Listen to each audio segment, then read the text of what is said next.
നിങ്ങൾ ഭൂമിയുടെ ഉപ്പാണ്. ഉറകെട്ടുപോയാൽ ഉപ്പിന് വീണ്ടും എങ്ങനെ ഉറകൂട്ടും?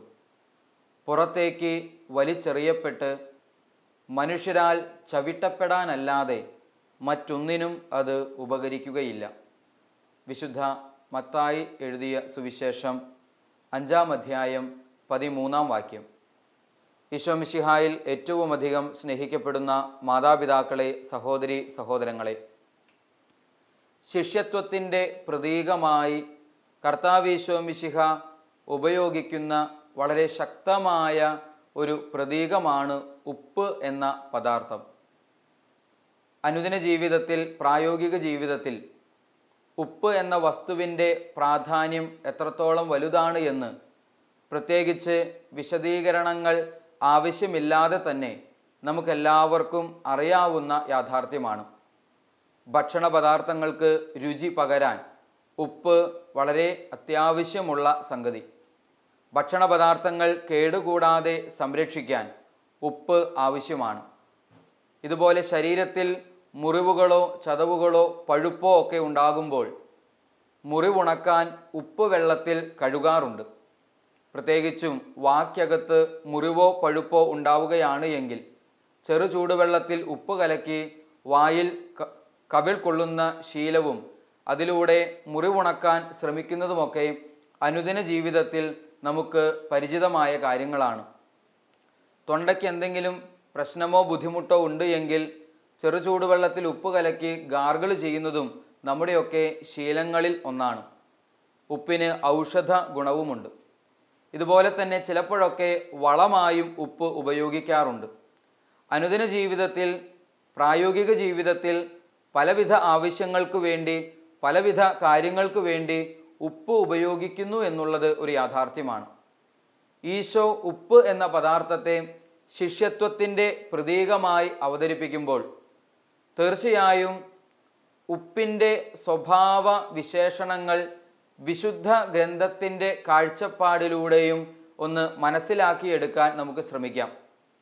പഴയ നിയമഗ്രന്ഥത്തിലും പുതിയ നിയമഗ്രന്ഥത്തിലും ഈ ഒരു പദാർത്ഥത്തെക്കുറിച്ച് വ്യത്യസ്തങ്ങളായ പരാമർശങ്ങൾ നമുക്ക് കാണുവാൻ, മനസ്സിലാക്കാൻ സാധിക്കും. പഴയ നിയമഗ്രന്ഥത്തിലേക്ക് നോക്കുമ്പോൾ ഒരേ സമയം അത് നന്മയുടെ പ്രതീകമായും അതേസമയം ഉപ്പ് നാശത്തിൻ്റെ പ്രതീകമായും അവതരിപ്പിക്കപ്പെടുന്നു എന്നുള്ളത് ഉപ്പിനെക്കുറിച്ചുള്ള പരാമർശങ്ങൾ വായിച്ചാൽ, ബൈബിളിൽ എഴുതിയിരിക്കുന്നത് വായിച്ചാൽ മനസ്സിലാക്കുവാനായി നമുക്ക് പറ്റും. ഏതാനും ചില വിശുദ്ധ ഗ്രന്ഥ ഭാഷ്യങ്ങൾ നമുക്ക് മനസ്സിലാക്കാൻ ശ്രമിക്കാം. ഒന്നാമതായി, ബലിവസ്തുക്കളിൽ ഉപ്പ് കലർത്തണം എന്ന നിയമം വിശുദ്ധ ഗ്രന്ഥത്തിൽ നമ്മൾ കാണുന്നുണ്ട്. ലേവ്യരുടെ പുസ്തകം 2-ാം അധ്യായം 13-ാം വാക്യത്തിൽ നമ്മൾ ഇപ്രകാരം വായിക്കുന്നു: ധാന്യബലിയിൽ നിന്ന് നിന്റെ ദൈവത്തിൻ്റെ ഉടമ്പടിയുടെ ഉപ്പ് നീക്കിക്കളയരുത്. എല്ലാ ധാന്യബലികളോടും കൂടെ ഉപ്പ് സമർപ്പിക്കണം. ബലി അർപ്പണത്തോടൊപ്പം ഉപ്പുകൂടെ കലർത്തണമെന്നത് ഒരു നിയമമായി നിലകൊള്ളുന്നുണ്ട്. വിശുദ്ധ ഗ്രന്ഥത്തിൽ നമ്മളത് വായിക്കുന്നുണ്ട്. എന്തായിരിക്കാം അതിൻ്റെ കാരണം? മാനുഷികമായ രീതിയിൽ ചിന്തിക്കുകയാണെങ്കിൽ നമുക്ക് ഇങ്ങനെ വേണമെങ്കിൽ ഒന്ന് സങ്കല്പിക്കാം. ഭക്ഷണ പദാർത്ഥങ്ങളിൽ ഉപ്പ് കലർത്തുന്നത് ഭക്ഷണ പദാർത്ഥത്തിന് രുചി പകരാൻ സഹായിക്കുന്നു എന്നതുപോലെ ദൈവത്തിന് ബലിവസ്തുക്കൾ അർപ്പിക്കുമ്പോൾ ഈ ബലിവസ്തുക്കളിൽ ഉപ്പ് കലർത്തുന്നത് ദൈവത്തിനും പ്രീതികരമാണ് എന്ന വിധത്തിൽ വേണമെങ്കിൽ മാനുഷികമായ രീതിയിൽ ചിന്തിച്ചാൽ നമുക്ക് മനസ്സിലാക്കാനായിട്ട് സാധിക്കും. എന്നാൽ അതിലും ഉപരിയായി ഇതിനൊരു വലിയ ആത്മീയ അർത്ഥം കൂടെയുണ്ട്. എന്തായിരിക്കും അത്? മധ്യപൂർവ ദേശങ്ങളിൽ സാധാരണയായി രണ്ട് വ്യക്തികൾ തമ്മിൽ ഒരു ഉടമ്പടിയിൽ ഏർപ്പെടുമ്പോൾ, ഒരു കരാറിൽ ഏർപ്പെടുമ്പോൾ, എഗ്രിമെൻറ്റിൽ ഏർപ്പെടുമ്പോൾ ഈ കരാറ്, എഗ്രിമെൻ്റ്, ഉടമ്പടി അത് ഊട്ടിയുറപ്പിക്കുന്നതിൻ്റെ ഭാഗമായി ഒരുമിച്ചിരുന്നു ഉപ്പ് കഴിച്ചുകൊണ്ടാണ് ഉടമ്പടി സ്ഥാപിച്ചിരുന്നത്, നടത്തിയിരുന്നത്. അങ്ങനെ ഒരു രീതി, ശൈലി മധ്യപൂർവ പൗരസ്ത്യ ദേശങ്ങളിൽ ഉണ്ടായിരുന്നു എന്നുള്ളത് ഒരു യാഥാർത്ഥ്യമാണ്. ഉടമ്പടി ബന്ധത്തെ ഊട്ടിയുറപ്പിക്കുന്നതിൻ്റെ പ്രതീകമായിട്ടാണ് ഈ പ്രവൃത്തി ചെയ്തിരുന്നത്. അങ്ങനെ നോക്കുമ്പോൾ ബലിവസ്തുക്കളിൽ എന്തിന് ഉപ്പ് കലർത്തണം, ആ ഒരു പരാമർശം, ഉപ്പ് കലർത്തിയിരുന്നതിൻ്റെ പ്രാധാന്യത്തെപ്പറ്റി ഇതിൻ്റെ വെളിച്ചത്തിൽ ചിന്തിക്കുമ്പോൾ നമുക്ക് മനസ്സിലാക്കാനായിട്ട് സാധിക്കും, ഏതൊരു ബലിയും ദൈവ മനുഷ്യ ബന്ധത്തെയാണ്, ഉടമ്പടിയെയാണ് കാണിക്കുന്നത്. അങ്ങനെ നോക്കുമ്പോൾ ദൈവവും മനുഷ്യനും തമ്മിലുള്ള ബന്ധത്തെ ഊട്ടിയുറപ്പിക്കുന്ന ഉടമ്പടിയായ ബലിയർപ്പണത്തിൽ ഉപ്പ് കലർത്തുന്നത് ഈ ഒരു അർത്ഥത്തിൽ നമുക്ക് മനസ്സിലാക്കിയെടുക്കാൻ സാധിക്കും. പ്രിയപ്പെട്ടവരെ, യഥാർത്ഥ ബലി, ദൈവമനുഷ്യ ബന്ധം അതിൻ്റെ പരിപൂർണതയിൽ സംഭാവ്യമാകുന്ന യഥാർത്ഥ ബലി നടക്കുന്നത് കാൽവരിയിലെ കുരിശിലാണ്. കാൽവരിയിലെ കുരിശിൽ നടക്കുന്ന ഈ ബലിയിലേക്കുള്ള പ്രതീകാത്മകമായ സൂചന പഴയ നിയമ ഗ്രന്ഥത്തിൽ വിവരിച്ചിരിക്കുന്ന, നിർദ്ദേശിച്ചിരിക്കുന്ന ബലിവസ്തുക്കളിൽ ഉപ്പ് കലർത്തുക എന്ന നിർദ്ദേശത്തിൻ്റെ പുറകിലുണ്ട് എന്ന് നമുക്ക് ന്യായമായും ഊഹിക്കാം, അനുമാനിക്കാം. രണ്ടാമതായി നമ്മൾ കാണുന്നു, ജനിച്ച ഉടനെ കുഞ്ഞിനെ ഉപ്പ് തേച്ച് കുളിപ്പിക്കുന്ന ഒരു പാരമ്പര്യം യഹൂദ ജനത്തിൽ, ഇസ്രായേൽ ജനത്തിൽ ഉണ്ടായിരുന്നു എന്നതിനെക്കുറിച്ചുള്ള സൂചനകൾ വിശുദ്ധ ഗ്രന്ഥം നൽകുന്നുണ്ട്. എസെക്കിയേൽ പ്രവാചകന്റെ പുസ്തകം 16-ാം അധ്യായം 4-ാം വാക്യത്തിൽ നമ്മളത് കാണുന്നു. കുഞ്ഞിനെ അണുവിമുക്തമാക്കുക എന്ന ഒരു ലക്ഷ്യത്തോടുകൂടെ ആരംഭിച്ച ഒരു കാര്യം പിന്നീട് ആത്മീയമായ അർത്ഥത്തിലും ഉപയോഗിക്കപ്പെടുന്നുണ്ട്. എന്താണ് ഇതിൻ്റെ ആത്മീയമായ അർത്ഥം? അത് മറ്റൊന്നുമല്ല, തിന്മകളുടെ ഉപദ്രവങ്ങളിൽ നിന്ന്, പൈശാചികമായ ആക്രമണങ്ങളിൽ നിന്ന് കുഞ്ഞിനെ സംരക്ഷിക്കുക എന്ന ലക്ഷ്യത്തോടുകൂടെ കുഞ്ഞിനെ ഉപ്പ് തേച്ച് കുളിപ്പിക്കുന്ന ഒരു രീതിയിലേക്ക് സാവധാനത്തിൽ ഈ ആചാരം മാറുന്നതിൻ്റെ സൂചനകൾ വിശുദ്ധ ഗ്രന്ഥത്തിൽ നമുക്ക് കാണുവാനായിട്ട് സാധിക്കും. അങ്ങനെയാണെങ്കിൽ യഥാർത്ഥത്തിൽ തിന്മയുടെ തല തകർക്കുന്ന, സാത്താൻ്റെ കോട്ട തകർക്കുന്ന വ്യക്തി ക്രിസ്തുവാണ് എന്ന കാരണത്താൽ പുതിയ നിയമത്തിൽ വരാനിരിക്കുന്ന രക്ഷകനായ ക്രിസ്തുവിലേക്ക് പഴയ നിയമത്തിൻ്റെ ഈ പ്രതീകങ്ങൾ പ്രതീകവൽക്കരിക്കുന്നു, അല്ലെങ്കിൽ സൂചന നൽകുന്നുവെന്ന് നമുക്ക് മനസ്സിലാക്കാനായിട്ട് സാധിക്കും. വിശുദ്ധ ഗ്രന്ഥ ഭാഷ്യം ഉപ്പിനെ കുറിച്ചുള്ള മൂന്നാമത്തെ കാര്യം ഇതാണ്, ഉപ്പിൻ്റെ ശുദ്ധീകരണ ശേഷിയെക്കുറിച്ചുള്ള വിശദീകരണങ്ങൾ. പ്രിയപ്പെട്ട, നമുക്കറിയാം, ഭക്ഷണ പദാർത്ഥങ്ങളിൽ ഉപ്പ് കലർത്തുന്നത് അതിനെ അണുവിമുക്തമാക്കുവാനും ദീർഘനാൾ കേടുകൂടാതെ സൂക്ഷിക്കുന്നതിനും വേണ്ടി ഉപ്പ് ചേർക്കുന്ന കാര്യം, അത് നമ്മുടെ അനുദിന ജീവിതത്തിലാണെങ്കിലും പ്രത്യേകിച്ച് ഫ്രിഡ്ജ് പോലെയുള്ള കാര്യങ്ങൾ നമ്മുടെ ഭവനങ്ങളിൽ ഉപയോഗിക്കുന്നതിന് മുമ്പ് പഴമക്കാർ ചെയ്തിരുന്ന ഒരു കാര്യമായിരുന്നു. ഇത് പഴയ നിയമത്തിലും നമുക്ക് കാണുവാനായിട്ട് സാധിക്കും. രാജാക്കന്മാരുടെ 2-ാം പുസ്തകം 2-ാം അധ്യായം 19 മുതൽ 22 വരെയുള്ള വാക്യങ്ങളിലായി നമ്മൾ വായിക്കുന്നുണ്ട്, ഏലീശ പ്രവാചകൻ ഉപ്പ് കലർത്തി ജലത്തെ ശുദ്ധീകരിക്കുന്ന സംഭവം. ജനം എലീശ പ്രവാചകനോട് പറയുന്നു, ഈ പട്ടണം ജനവാസ യോഗ്യമാണ്, പക്ഷേ ഇവിടുത്തെ നദിയിലെ ജലം അത് വളരെ മലിനമാണ്, കുടിക്കാൻ കൊള്ളാവുന്നതല്ല. അന്നേരം ഒരു പുതിയ പാത്രം കൊണ്ടുവരാൻ ആവശ്യപ്പെടുന്ന എലീശ പ്രവാചകൻ കുറച്ച് ഉപ്പെടുത്ത് അതിലിട്ട് അത് പിന്നീട് കൊണ്ടുപോയി ഈ ജലത്തിൽ, നദിയിൽ കലക്കുന്നതും അതിനുശേഷം അതോടുകൂടെ ആ നദി വിശുദ്ധീകരിക്കപ്പെടുന്നു, കുടിക്കാൻ കൊള്ളാവുന്ന ജലമായി അത് മാറുന്നു. പിന്നീട് ഈ ജലം ഒരിക്കലും മറ്റൊരു രീതിയിൽ അശുദ്ധമാക്കപ്പെടുന്നതായി കാണുന്നില്ല, അത് ഇന്നും ശുദ്ധമാണ് എന്നൊക്കെ വിശുദ്ധ ഗ്രന്ഥത്തിൽ പരാമർശങ്ങൾ വായിക്കുമ്പോൾ ശുദ്ധീകരണത്തിനു വേണ്ടിയും ഈ ഉപ്പ് ഉപയോഗിച്ചിരുന്നതായ സൂചനകൾ പഴയ നിയമത്തിൽ നമുക്ക് കാണുവാനായിട്ട് സാധിക്കുന്നുണ്ട്. പ്രിയപ്പെട്ടവരെ, ഈശോയിലേക്ക് ബന്ധപ്പെടുത്തി ചിന്തിക്കുകയാണ് എങ്കിൽ ലോകം മുഴുവനെയും ശുദ്ധീകരിക്കാൻ, സമസ്ത ജനപദങ്ങളെയും വിശുദ്ധീകരിക്കാൻ, എല്ലാവരിലും നിന്ന് എല്ലാ തരത്തിലുള്ള തിന്മകളും അകറ്റാൻ കടന്നു വരുന്ന യഥാർത്ഥ രക്ഷകൻ ഈശോയാണ് എന്ന കാരണത്താൽ ഈശോയെ പ്രതീകാത്മകമായി ഈ സംഭവവും ഈ പരാമർശവും സൂചിപ്പിക്കുന്നുണ്ട് എന്ന് നമുക്ക് ഇതിൽ നിന്ന് മനസ്സിലാക്കാനായിട്ട് സാധിക്കും. നേരത്തെ ആരംഭത്തിൽ സൂചിപ്പിച്ചതുപോലെ വിശുദ്ധ ഗ്രന്ഥത്തിൽ ഉപ്പ് നന്മയുടെ പ്രതീകം എന്നതുപോലെ തിന്മയുടെയും നാശത്തിൻ്റെയും പ്രതീകമായി നിലകൊള്ളുന്നുണ്ട്. അതും നമുക്കൊന്ന് മനസ്സിലാക്കാനായിട്ട് ശ്രമിക്കാം. മനുഷ്യൻ്റെ അടങ്ങാത്ത പാപാസക്തിയുടെ, ദ്രവ്യാസക്തിയുടെ, ജഡികാസക്തിയുടെ ഒക്കെ പ്രതീകമായി ഉപ്പ് നിലകൊള്ളുന്നതായി വിശുദ്ധ ഗ്രന്ഥത്തിൽ നമ്മൾ കാണുന്നുണ്ട്. ദൈവം അഗ്നി ഇറക്കി, തീയും ഗന്ധകവും ഇറക്കി നശിപ്പിച്ച സ്ഥലമാണ് സോദോം ഗൊമോറ ദേശങ്ങൾ. പിന്നീട് അത് ചാവുകടലായി രൂപാന്തരപ്പെട്ട ഈ സ്ഥലങ്ങൾ, ചാവുകടൽ പിന്നീട് അറിയപ്പെടുന്നത് ഉപ്പ് കടൽ എന്നാണ്. ഉപ്പിൻ്റെ അംശം വളരെ കൂടുതലുള്ള ഈ ജലം ഉപ്പ് കടൽ എന്നറിയപ്പെടുന്നു. ആ താഴ്വര ഉപ്പിൻ്റെ താഴ്വര എന്ന് അറിയപ്പെടുകയും ചെയ്യുന്നു. മാത്രമല്ല നമ്മൾ കാണുന്നുണ്ട്, ലോത്തിൻ്റെ ഭാര്യ, ദൈവത്തിൻ്റെ കൽപ്പനയുണ്ടായിരുന്നു തിരിഞ്ഞു നോക്കാതെ ഓടുക എന്ന്. ദൈവം അഗ്നിയും ഗന്ധകവും ഇറക്കുമ്പോൾ, ആ ദേശം നശിപ്പിക്കപ്പെടുമ്പോൾ അങ്ങോട്ടേക്ക് തിരിഞ്ഞു നോക്കാതെ ഓടുക എന്ന് ആവശ്യപ്പെട്ട് ലോത്തും ഭാര്യയും മക്കളും ഓടുമ്പോൾ ഇടയ്ക്ക് വെച്ച് ലോത്തിൻ്റെ ഭാര്യ തിരിഞ്ഞു നോക്കുന്നുണ്ട്. എന്തിലേക്കായിരിക്കാം ലോത്തിൻ്റെ ഭാര്യ തിരിഞ്ഞു നോക്കിയത്? ഒരുപക്ഷെ നമ്മൾ ഇങ്ങനെ അനുമാനിക്കും, തീയും ഗന്ധകവും ഇറങ്ങി ആ നാട് നശിക്കുമ്പോൾ അതൊന്ന് കാണുന്നതിന് വേണ്ടിയാണോ? സ്വാഭാവികമായ ജിജ്ഞാസ കൊണ്ടാണോ ലോത്തിൻ്റെ ഭാര്യ തിരിഞ്ഞു നോക്കിയത്? അതോ മറ്റേതെങ്കിലും കാരണം കൊണ്ടാണോ?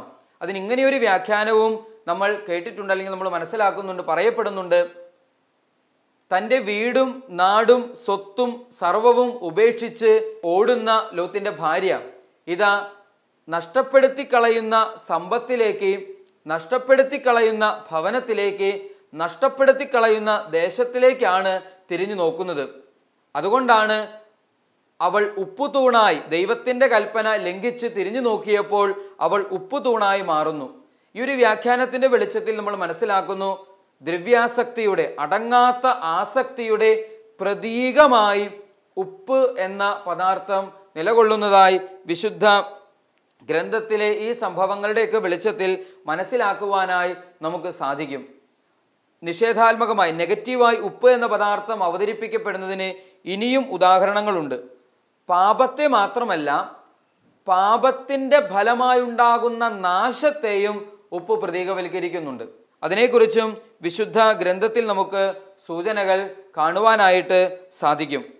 ഉടമ്പടി ലംഘിക്കുന്നവരുടെ മേൽ, ദൈവം കൊടുത്ത ഉടമ്പടി ലംഘിക്കുന്നവരുടെ മേൽ ദൈവം ഗന്ധകവും ഉപ്പും വർഷിച്ച് നശിപ്പിക്കുമെന്നതിൻ്റെ സൂചനകൾ, അല്ലെങ്കിൽ മോശ അങ്ങനെയൊരു ശിക്ഷാവിധി പ്രഖ്യാപിക്കുന്നതായി നമ്മൾ പഴയ നിയമ പുസ്തകം, നിയമാവർത്തന പുസ്തകം 29-ാം അധ്യായം 23-ാം വാക്യത്തിലൊക്കെ വായിക്കുന്നുണ്ട്. ഇതുപോലെ തന്നെ കീഴടക്കപ്പെട്ട പട്ടണങ്ങളിൽ ഉപ്പ് വിതറുന്ന ഒരു രീതിയും ശൈലിയും പഴയ നിയമ പുസ്തകത്തിൽ ഇസ്രായേലിലെ രാജാക്കന്മാർ അനുഷ്ഠിച്ചിരുന്നതായി നമുക്ക് കാണുവാനായിട്ട് സാധിക്കും. അപ്പോൾ ഉപ്പിനെ വിനാശത്തിൻ്റെ പ്രതീകമായും പര്യായമായും ഒക്കെ വിശുദ്ധ ഗ്രന്ഥത്തിൽ ഉടനീളം പരാമർശിക്കുന്നുണ്ട്. സഫാനിയായുടെ പുസ്തകം 2-ാം അധ്യായം 9-ാം വാക്യത്തിലും, ജെറമിയായുടെ പുസ്തകം 17-ാം അധ്യായം 6-ാം വാക്യത്തിലും, നിയമാവർത്തന പുസ്തകം 28-ാം അധ്യായം 23-ാം വാക്യത്തിലും, സങ്കീർത്തന പുസ്തകം 107-ാം അധ്യായം 34-ാം വാക്യത്തിലുമൊക്കെ ഇതിനെക്കുറിച്ചുള്ള സൂചനകളും പരാമർശങ്ങളും നമ്മൾ കാണുന്നുണ്ട്. പ്രിയപ്പെട്ടവരെ, പഴയ നിയമ പുസ്തകത്തിൽ പോസിറ്റീവായും നെഗറ്റീവായും, അഥവാ നന്മയുടെ പ്രതീകമായും തിന്മയുടെ പ്രതീകമായും ഉപ്പ് എന്ന പദാർത്ഥം അവതരിപ്പിക്കപ്പെടുന്നു എന്നതിനെക്കുറിച്ചുള്ള കാര്യങ്ങളാണ് ഇതുവരെ നമ്മൾ മനസ്സിലാക്കാനായിട്ട് ശ്രമിച്ചത്. ഇനി പുതിയ നിയമത്തിലേക്ക് വരുമ്പോൾ ഉപ്പ് എങ്ങനെയാണ് പ്രതീകവൽക്കരിക്കപ്പെടുന്നത്? നമ്മൾ മനസ്സിലാക്കുന്നു, ശിഷ്യത്വത്തിൻ്റെ പ്രതീകമായി ഈശോ ഉപ്പ് എന്ന പദാർത്ഥത്തെ അവതരിപ്പിക്കുന്നു. ശിഷ്യത്വത്തിൻ്റെ പ്രതീകമായി മത്തായിയുടെ സുവിശേഷം 5-ാം അധ്യായം 13-ാം വാക്യം ഈ ടോക്കിൻ്റെ ആരംഭത്തിൽ തന്നെ പറഞ്ഞ വചനമാണ്, നിങ്ങൾ ഭൂമിയുടെ ഉപ്പാണ്. ഉറ കെട്ടുപോയാൽ ഉപ്പിന് വീണ്ടും എങ്ങനെ ഉറ കൂട്ടും? പുറത്തേക്ക് വലിച്ചെറിയപ്പെട്ട് മനുഷ്യരാൽ ചവിട്ടപ്പെടാനല്ലാതെ മറ്റൊന്നിനും പിന്നെ ഉപ്പ് ഉപകരിക്കപ്പെടുകയില്ല എന്ന പരാമർശം നമ്മൾ വായിക്കുന്നു. ഇവിടെ മനസ്സിലാക്കാൻ സാധിക്കുന്ന കാര്യം, ഉപ്പ് എന്ന പദാർത്ഥത്തെ ശിഷ്യത്വത്തിൻ്റെ പ്രതീകമായി ഈശോ അവതരിപ്പിക്കുമ്പോൾ ഈശോ എന്തൊക്കെയാണ് അതിലൂടെ ഉദ്ദേശിക്കുന്നത്? ഒന്നാമതായി, തിന്മകളിൽ നിന്ന് അകന്ന് സ്വന്തം ജീവിതത്തിൽ വിശുദ്ധീകരണവും വരപ്രസാദവും നിറച്ചുള്ള ജീവിതം നയിക്കുന്ന വ്യക്തികളായിരിക്കണം ക്രിസ്തുവിൻ്റെ ശിഷ്യർ എന്ന ഒരു സൂചന ഒന്നാമതായി ഇവിടെ നൽകപ്പെടുന്നു. തിന്മകളിൽ നിന്ന് അകന്ന് സ്വന്തം ജീവിതത്തിൽ വിശുദ്ധി കാത്തു സൂക്ഷിച്ച് കൃപാവരത്തിലും പ്രസാദവര അവസ്ഥയിലും ആയിരിക്കുന്ന വ്യക്തികൾ ആകണം ക്രിസ്തുവിൻ്റെ ശിഷ്യർ എന്ന അർത്ഥമാണ് ഒന്നാമതായി ഇവിടെ നൽകപ്പെടുന്നത്. രണ്ടാമതായി, ക്രിസ്തു ശിഷ്യർ ലോകത്ത് നിന്ന് തിന്മകളെ അകറ്റുന്നവരായിരിക്കണം. ലോകത്ത് നിന്ന് പൈശാചിക ശക്തികളുടെ പ്രവർത്തനങ്ങളെ ദൂരീകരിക്കുന്നവരായിരിക്കണം. ഇതാണ് രണ്ടാമതായി ഇവിടെ പ്രതീകാത്മകമായി അവതരിപ്പിക്കപ്പെടുക. മൂന്നാമതായി, ലോകത്തെ വിശുദ്ധീകരിക്കുക എന്ന ദൗത്യമാണ് ക്രിസ്തു ശിഷ്യന് ഉള്ളത്. നാലാമതായി, ഉപ്പിൻ്റെ സ്വാഭാവികമായ ഗുണങ്ങളിൽ ഒന്നാണ് സ്വാദ് പകരുക എന്നുള്ളത്. പരിശുദ്ധാത്മാവിൻ്റെ ഫലങ്ങളാൽ നിറയപ്പെട്ട ഒരു വ്യക്തി താൻ ആയിരിക്കുന്ന സമൂഹത്തിലും ദേശത്തും സ്വാദ് പകരുന്ന, ആത്മീയതയുടെ രുചി പകരുന്ന വ്യക്തിയായിട്ട് മാറുന്നു.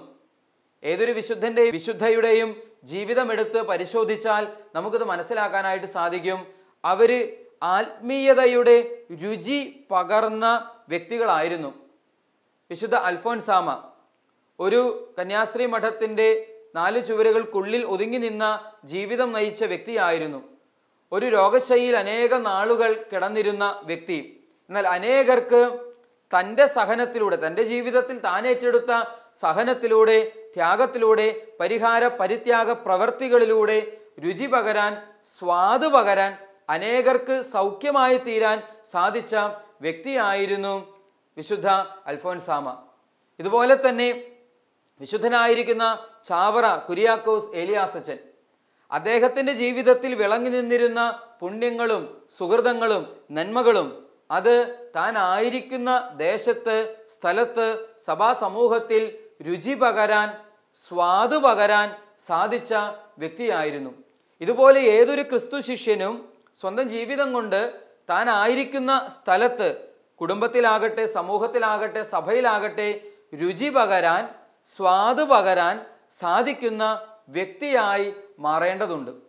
ഇനി ക്രിസ്തു ശിഷ്യൻ ഉപ്പാകണമെന്ന് പറയുമ്പോൾ നാലാമതായ പ്രതീകമാണ്, ഉപ്പിൻ്റെ വളരെ പ്രധാനപ്പെട്ട ഒരു ഗുണമാണ്, അത് മരുന്നായി ഉപയോഗിക്കപ്പെടുന്നു. അല്ലെങ്കിൽ മുറിവുണക്കാൻ, പഴുപ്പ് ഉണക്കാൻ ഒക്കെയുള്ള ഒരു ഔഷധമായും ഉപ്പ് ഉപയോഗിക്കപ്പെടുന്നുണ്ട്. ശരീരത്തിൽ എവിടെയെങ്കിലും മുറിവ് പറ്റിയാൽ, ചതവ് പറ്റിയാൽ, അതല്ലെങ്കിൽ ശരീരത്തിൽ ശരീരം പഴുത്താൽ, വായ്ക്കകത്ത് മുറിവുണ്ടായാലൊക്കെ ഉപ്പ് ലായനി നമ്മൾ ഉപയോഗിക്കുന്നുണ്ടെങ്കിൽ, ഇതുപോലെ ക്രിസ്തു ശിഷ്യനും മുറിവുണക്കുന്ന വ്യക്തിയായി മാറണം. സ്വന്തം ജീവിതം കൊണ്ട്, ത്യാഗം കൊണ്ട്, സഹനം കൊണ്ട്, പരിത്യാഗം കൊണ്ട്, പരിഹാരം കൊണ്ട്, പ്രാർത്ഥനാ ജീവിതം കൊണ്ട് എവിടെയെല്ലാം മുറിവുണക്കാൻ ഒരു ക്രിസ്തു ശിഷ്യന് സാധിക്കുമോ അവിടെയെല്ലാം മുറിവുണക്കുന്ന വ്യക്തിയായി ക്രിസ്തു ശിഷ്യൻ രൂപാന്തരപ്പെടണമെന്ന ആശയം കൂടെയാണ് ഇവിടെ നമുക്ക് മുൻപിൽ അവതരിപ്പിക്കപ്പെടുക. ശിഷ്യരെ നോക്കി ഈശോ ലോകത്തിൻ്റെ ഉപ്പാണ് എന്ന് പറയുമ്പോൾ, ഞാനും നിങ്ങളും ക്രിസ്തുവിൻ്റെ ശിഷ്യരാണ് എങ്കിൽ ഈ വിധത്തിൽ ലോകത്തിൻ്റെ ഉപ്പായി മാറുവാൻ, രൂപപ്പെടുവാൻ, രൂപാന്തരപ്പെടുവാൻ നമുക്ക് സാധിക്കണം. ഇനി ഉപ്പിൻ്റെ വളരെ പ്രധാനപ്പെട്ട മറ്റൊരു സവിശേഷതയാണ്, ഉപ്പ് എപ്പോഴാണ് പ്രയോജനമുള്ളതായി മാറുന്നത്? അത് അലിഞ്ഞ് ഇല്ലാതെയാകുമ്പോഴാണ് അതിൻ്റെ പ്രയോജനം പൂർണ്ണമായിട്ട് ലഭിക്കുക. അത് അലിഞ്ഞ് ഇല്ലാതെയാകുമ്പോഴാണ്. ഈശോ തന്നെ പറയുന്ന ഒരു ഉപമയുണ്ട്, നിലത്ത് വീഴ്ത്തപ്പെട്ട ഗോതമ്പ് മണിയുടെ ഉപമ. നിലത്ത് വീഴ്ത്തപ്പെട്ട ഗോതമ്പ് മണിയുടെ പ്രത്യേകത എന്താണ്? പത്തായപ്പുരയിലിരിക്കുന്ന ഗോതമ്പ് മണിയും പാടത്തെ ചെളിയിലേക്ക് വലിച്ചെറിയപ്പെടുന്ന, നിലത്ത് വീഴ്ത്തപ്പെടുന്ന ഗോതമ്പ് മണിയും തമ്മിൽ എന്താണ് വ്യത്യാസം? നിലത്ത് വീഴ്ത്തപ്പെട്ട ഗോതമ്പ് മണിയും അഴുകി, അലിഞ്ഞ്, അസ്തിത്വം നഷ്ടപ്പെട്ട് ചെളിയോട് ചേർന്ന് ഇല്ലാതെയാകുന്ന ഗോതമ്പ് മണി. അങ്ങനെ ഇല്ലാതെയായി തീരുമ്പോൾ സംഭവിക്കുന്ന അത്ഭുതമാണ്, പുതുമഴയിൽ പുതുനാമ്പുകൾ ഉയർത്തി ഗോതമ്പ് ചെടിയായി ഗോതമ്പ് മണികൾ പുനർജീവിക്കപ്പെടുന്നു. ഇങ്ങനെ പുനർജീവിക്കപ്പെടുന്ന ഗോതമ്പ് മണി അത് ഗോതമ്പ് ചെടിയായി മാറുന്നത് കൊണ്ട് അതിൽ നിന്ന് അനേകം ഫലം പുറപ്പെടുവിക്കപ്പെടുന്നു.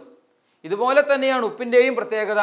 അത് അലിയുമ്പോഴാണ് അതിൻ്റെ ഉപയോഗവും ഉപകാരവും എല്ലാവർക്കും ലഭിക്കുക. അത് വെള്ളത്തിൽ അലിഞ്ഞു ചേരുമ്പോഴാണ് അതിൻ്റെ പൂർണ്ണമായ ഫലം അനുഭവിക്കാനായിട്ട് സാധിക്കുക. അത് ഭക്ഷണ പദാർത്ഥത്തിൽ അലിയുമ്പോഴാകട്ടെ, അതല്ലെങ്കിൽ വെള്ളത്തിൽ അലിയുമ്പോഴാകട്ടെ, മറ്റേതൊരു കാര്യത്തിനു വേണ്ടിയാകട്ടെ, അലിയുമ്പോഴാണ്, അസ്തിത്വം നഷ്ടപ്പെട്ട് ഇല്ലാതെയായി തീരുമ്പോഴാണ് അതിൻ്റെ ഫലം പൂർണ്ണമായി അനുഭവ വേദ്യമാവുക. പ്രിയപ്പെട്ടവരെ, ക്രിസ്തു ശിഷ്യന്റെ ജീവനും ജീവിതവും ഉപ്പ് പോലെ അലിയാനുള്ളതാണ്, ഗോതമ്പ് പോലെ അഴിയാനുള്ളതാണ്, മെഴുകുപോലെ ഉരുകാനുള്ളതാണ്. ഇങ്ങനെ അലിയാനും ഉരുകാനും അഴിയാനും ഒക്കെ നമ്മൾ തയ്യാറാകുമ്പോഴാണ് അത് മറ്റുള്ളവർക്ക് ഫലമായി തീരുക. മെഴുകുതിരി സ്വയം ഉരുകി ഉരുകി ഉരുകി ഇല്ലാതെയാകുമ്പോൾ അത് ആയിരിക്കുന്ന സ്ഥലത്ത് പ്രകാശം മറ്റുള്ളവർക്ക് കൊടുക്കാൻ സാധിക്കുന്നു. ഉരുകാതെ ഇരുന്നാൽ പ്രകാശം കൊടുക്കാൻ സാധ്യമല്ല. ഇതുപോലെ നമ്മുടെ ജീവിതം കൊണ്ട് മറ്റുള്ളവർക്ക് സ്വാദ് കിട്ടണമെങ്കിൽ, മറ്റുള്ളവർക്ക് പ്രകാശം കിട്ടണമെങ്കിൽ, മറ്റുള്ളവർക്ക് അതിൽ നിന്ന് ഫലം സ്വീകരിക്കാൻ പറ്റണമെങ്കിൽ നമ്മുടെ ജീവനും ജീവിതവും അഴുകാനും അലിയാനും ഉരുകാനുമൊക്കെ നമ്മളും തയ്യാറാകണം. ഇതിലേക്കാണ് ഈശോ ക്രിസ്തു ശിഷ്യനെ നോക്കി നീ ഭൂമിയുടെ ഉപ്പാണ് എന്ന് പറയുമ്പോൾ, നിങ്ങൾ ഭൂമിയുടെ ഉപ്പാണ് എന്ന് പറയുമ്പോൾ പ്രധാനമായും അർത്ഥമാക്കപ്പെടുക നമ്മുടെ ജീവിതം അഴുകി അലിഞ്ഞ് ഇല്ലാതെയാകാൻ നമ്മൾ വിട്ടുകൊടുക്കുമ്പോൾ, ത്യാഗത്തിലൂടെ, സഹനത്തിലൂടെ, വേദനകളിലൂടെ, രോഗപീഠകളിലൂടെ, ദുഃഖ ദുരിതങ്ങളിലൂടെയൊക്കെ നമ്മൾ കടന്നു പോകുമ്പോൾ അത് സ്നേഹപൂർവം അപരനായി സമർപ്പിക്കാൻ നമുക്ക് സാധിക്കുമ്പോൾ, സ്വന്തം ജീവിതത്തിൽ ഏറ്റെടുക്കുന്ന ത്യാഗങ്ങളിലൂടെ മറ്റുള്ളവർക്ക് സ്വാദ് പകരാനും രുചി പകരാനും ഒക്കെ നമുക്ക് സാധിക്കുമ്പോൾ ഈ വചനം നമ്മളിൽ ഫലമണിയുന്നു, പൂർത്തീകരിക്കപ്പെടുന്നു. ഈശോ പറയുന്നു, നിങ്ങൾ ഭൂമിയുടെ ഉപ്പാണ്. ഉറകെട്ടു പോകാതിരിക്കാൻ സാധിക്കട്ടെ, പ്രസാദവരം നഷ്ടപ്പെട്ടു പോകാതിരിക്കട്ടെ, കൃപ നഷ്ടപ്പെട്ടു പോകാതിരിക്കട്ടെ, അനുഗ്രഹം സമൃദ്ധമായി നമ്മിലേക്ക് പെയ്തിറങ്ങാൻ ഇടവരുകയും ചെയ്യട്ടെ. അതിന് ഈ വചനത്തെ ഹൃദയത്തിൻ്റെ ആഴങ്ങളിലേക്ക് സ്വാംശീകരിച്ചെടുക്കാൻ നമുക്ക് സാധിക്കട്ടെ എന്ന് പ്രാർത്ഥിക്കുന്നു, ആശംസിക്കുന്നു. ലോകത്തിൻ്റെ ഉപ്പായി സ്വയം മാറിയ ഈശോ നമ്മെ അനുഗ്രഹിക്കട്ടെ. പിതാവിൻ്റെയും പുത്രൻ്റെയും പരിശുദ്ധാത്മാവിൻ്റെയും നാമത്തിൽ ആമീൻ.